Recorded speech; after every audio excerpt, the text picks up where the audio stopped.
ওই বিগত 16টা বছর কি কি করছে আর নাই করে কথা বলেন, জানে কি জানে না? তার ব্যাপারে বলার কোনো প্রয়োজন আছে? অসংখ্য আলেমদেরকে নির্যাতন করেছে, সাধারণ মানুষরাও তার থেকে বঞ্চিত হয়নি। তার নির্যাতন থেকে লুকিয়ে পালিয়ে মানুষ কখনো তার কাছ থেকে হারিয়ে যেতে পারেনি। টেনে এনে হেসড়ে জেলখানায় বন্দী করে তাদেরকে নির্যাতন করেছে। কথা বলেন ঠিক কিনা? এগুলো বলার দরকার আছে? বলেন, বলার দরকার আছে? শায়েখ ইবনে শায়েখ আল্লামা মামুনুল হক তার মাদ্রাসাকে বন্ধ করে দেওয়ার জন্য যে ষড়যন্ত্র, যে জাল ফেলেছিল সে, যাতে করে তার মাদ্রাসাটা বন্ধ করে দেওয়া যায়। কারণ এই মাদ্রাসাটা হচ্ছে শায়েখ ইবনে শায়েখ অর্থাৎ আল্লামা মামুনুল হক সাহেবের বাবা আল্লামা আজিজুল হক সাহেবের মাদ্রাসা।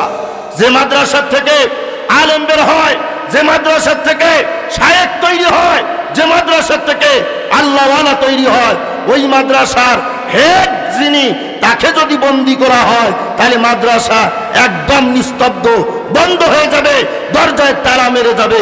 এ কারণে আল্লামা মামুনুল হকের মতো মানুষকেও মেয়ে সংক্রান্ত ব্যাপারে কারা নির্যাতন করেছে, কথা বলেন ঠিক কিনা? এগুলো বলার দরকার আছে স্টেজে? কোনো দরকার আছে?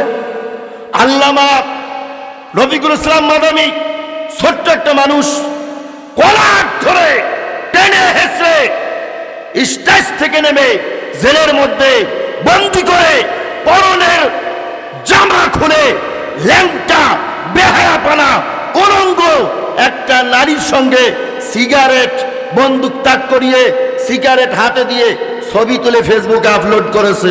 কথা বলেন ঠিক কিনা? এগুলো বলার দরকার আছে? বলার দরকার আছে? কোনো দরকার আছে? কোনো দরকার নাই। এগুলো সবাই বিগত 16টা বছর সাধারণ মানুষও তার হাত থেকে বাঁচতে পারেনি। সে বলেছিল 41 সাল পর্যন্ত বাংলার জমিনে রাজ করব, কিন্তু মহান আল্লাহ রাব্বুল আলামিন খেলা দেখাইছেন। মাত্র 16টা বছরের মধ্যেই বাংলার জমিন থেকে বিদায়, হিন্দুস্তানে স্থান। কথা বলেন ঠিক কিনা? কথা বলে এগুলো বলার দরকার আছে? বলেন, বলার দরকার আছে? কোনো বলার দরকার নাই। কারণ মহান আল্লাহ রাব্বুল আলামিন সব খেলার ঊর্ধ্বে। কথা বলেন ঠিক কিনা? ওয়ামাকারু ওয়ামাকারাল্লাহ ওয়াল্লাহু খায়রুল মাকিরিন। বান্দা তুমি খেলা খেলবা, তোমার খেলার সীমানা যে জায়গায় যে পথযাত্রী হিসাবে থেমে যাবে, যে জায়গায় তোমার খেলা বন্ধ হয়ে যাবে, আর আমি আল্লাহ রব্বুল আলামিনের খেলা সেখান থেকে শুরু হয়ে যাবে। কথা বলেন ঠিক কিনা? আল্লাহ বলেন ওয়াল্লাহু খায়রুল মাকিরিন। বান্দারে তোমার খেলা, তোমার ষড়যন্ত্রের জাল যেখানে যে ছিঁড়ে যাওয়ার উপক্রম হবে, বান্দা আমি আল্লাহর জাল সেখান থেকে শুরু হয়ে যাবে। জোরে কন্না আল্লাহু আকবার। আল্লাহ রাব্বুল আলামিন বলেন ইন্না বাতশা রাব্বিকা লাশাদীদ।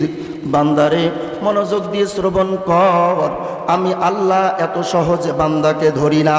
বান্দাকে গুনাহ করার জন্য লম্বা একটা সময় দিয়ে থাকি।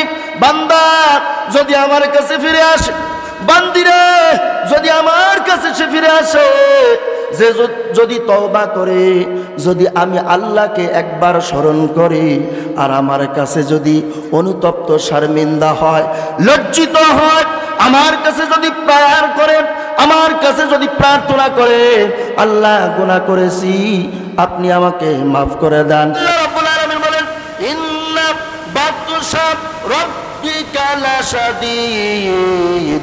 বান্দারে তোমাকে এত সহজে ধরব না, আর যখন ধরব তো তোমাকে ছাড় দেব না। কথা বলেন ঠিক কিনা?